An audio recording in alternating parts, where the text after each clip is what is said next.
was that? Frustrating? Slow? What were those sentences about? They're actually a simulation of the experience of dyslexia, designed to make you decode each word. Those with dyslexia experience that laborious pace every time they read.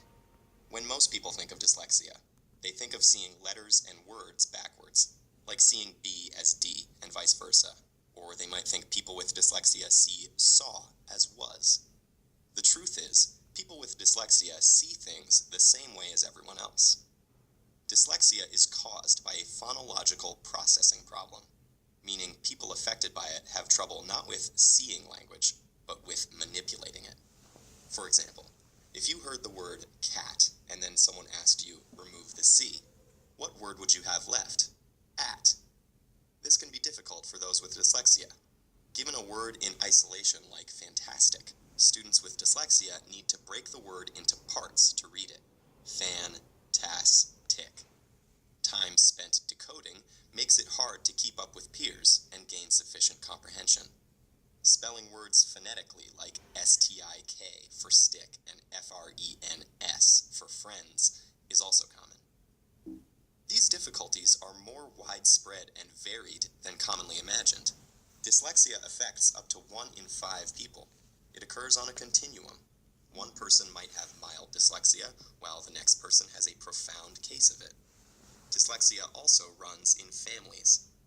It's common to see one family member who has trouble spelling, while another family member has severe difficulty decoding even one-syllable words, like catch. The continuum and distribution of dyslexia suggest a broader principle to bear in mind as we look at how the brains of those with dyslexia process language. Neurodiversity is the idea that because all our brains show differences in structure and function, we shouldn't be so quick to label every deviation from the norm as a pathological disorder, or dismiss people living with these variations as defective. People with neurobiological variations like dyslexia, including such creative and inventive individuals as Picasso, Muhammad Ali, Whoopi Goldberg, Steven Spielberg, and Cher, clearly have every capacity to be brilliant and successful in life.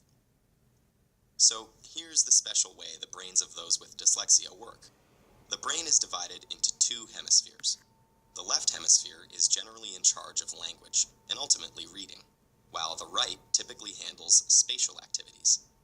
fMRI studies have found that the brains of those with dyslexia rely more on the right hemisphere and frontal lobe than the brains of those without it.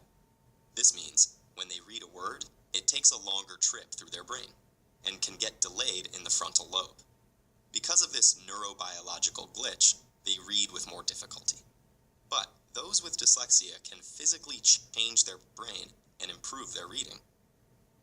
With an intensive multisensory intervention that breaks the language down and teaches the reader to decode based on syllable types and spelling rules, the brains of those with dyslexia begin using the left hemisphere more efficiently while reading, and their reading improves. The intervention works because it locates dyslexia appropriately as a functional variation in the brain, which naturally shows all sorts of variations from one person to another. Neurodiversity emphasizes this spectrum of brain function in all humans, and suggests that to better understand the perspectives of those around us, we should try to not only see the world through their eyes. Okay, Ms. Herzl, got 5 questions here for you. Okay, so I know you have a learning disability. What type of learning disability do you have? I am dyslexic. I found out I was dyslexic in the 6th grade. It makes reading interesting, and it makes my comprehension sometimes of what I read. Sometimes I have to read it multiple times, and sometimes I transpose letters or numbers in my mind when I go to write them, especially numbers. Just this year, I had something sent to the wrong address because I switched the numbers. Okay. So you get your letters and words mixed around. Mhm. Does anybody else in your family have this? Yeah, my mom is also dyslexic. Um, and that she actually never was diagnosed. It wasn't until they were diagnosing me that we figured out that she also was dyslexic, but she has the same struggles and had been having the same problems her whole entire life. So, so you said you found out in the 6th grade. Mm-hmm. What were kind of difficulties? I would say the hardest thing for me was reading assignments. I would get it takes me longer to read. So like when people would be like, "Oh, it's cool, just do this reading assignment." It's really easy. Yeah, it's really easy. It's not really easy for me because it would take me much longer. Okay. Mm-hmm. So that is back when you were 6th grade. Do you still have problems like that, or is it a little easier? I've definitely found ways to cope with it. I do still take longer to read than a lot of people. So that is something I still struggle with. Like if we're at a meeting, they give you something to read in the meeting. It does take me longer to go through it than it does take other people. So I just have to know that. A lot of times I'll try to do reading ahead of time so that I'm not trying to catch up with people as they're reading. Okay, one last question. I know many people with problems, disabilities, physical or mental, say they have learned something because of it, because going through those hardships. Have you learned anything going through those struggles?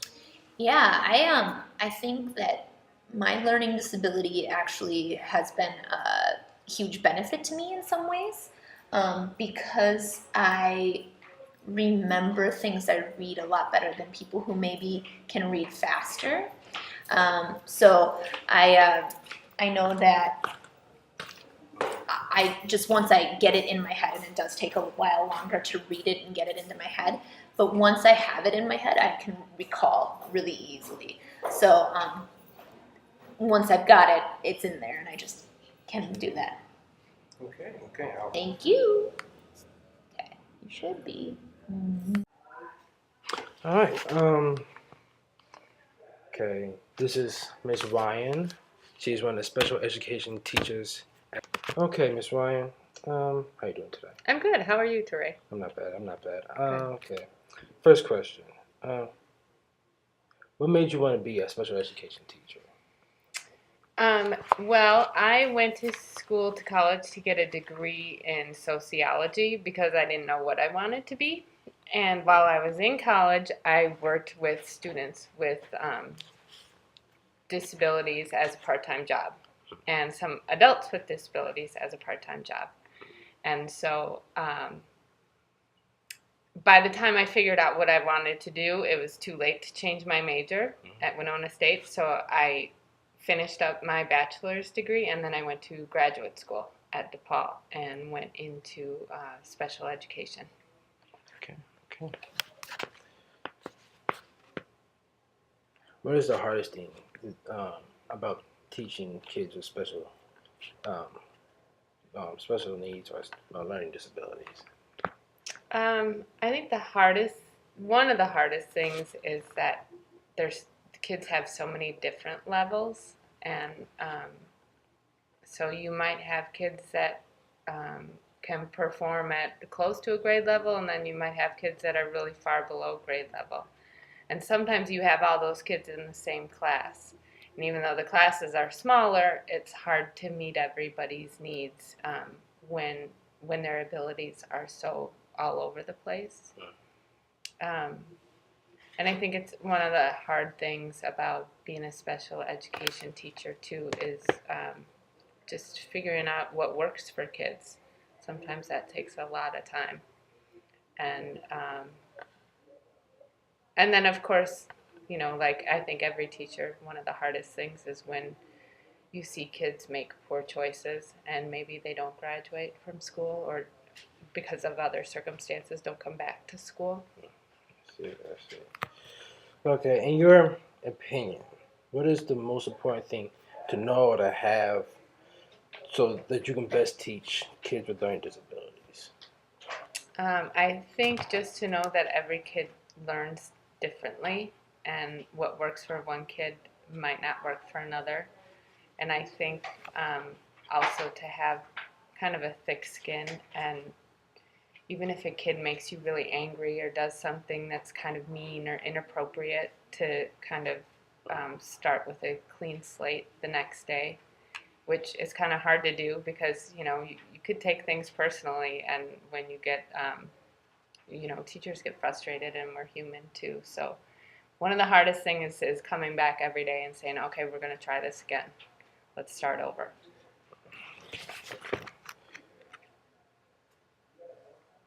Okay.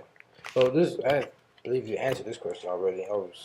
What kind of college, what kind of education you've gotten? So you previously stated that you went to Winona State. Yeah. What was you went to graduate school, of course, right? Then I went to graduate school. I went to DePaul University in Chicago, and I got a license, a general ed teaching license at DePaul. I got a master's in education, and then after that, I went to St. Thomas University for my special education K through 12 license in specific learning disabilities. Okay. What is your what do you like most about teaching kids with learning disabilities? I just like kids, and I like seeing kids grow, and I like interacting with students, and I think that a lot of times kids have a really good sense of humor, and they're fun, and so I just like being around kids. I mean, if I had it my way, I'd work with, which I kind of do. I work more with kids than I do with adults all day. Let's see. Okay. All right. This is our last question. Okay. It's common that working with kids and with special needs or learning disabilities that they teach you something. So, have you learned anything in your many years of teaching kids with special learning disabilities? And if so, what was it? What is it? Yeah, I think I learn stuff all the time.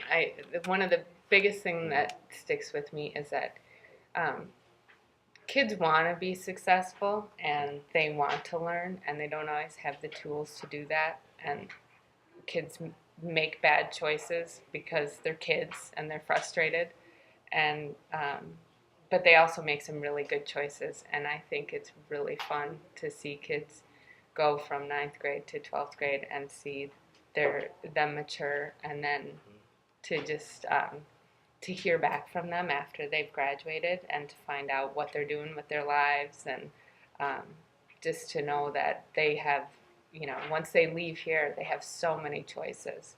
And it's just exciting to see kids move on and expand and grow into adults. Okay. Well, that was my last question. Okay. That's all.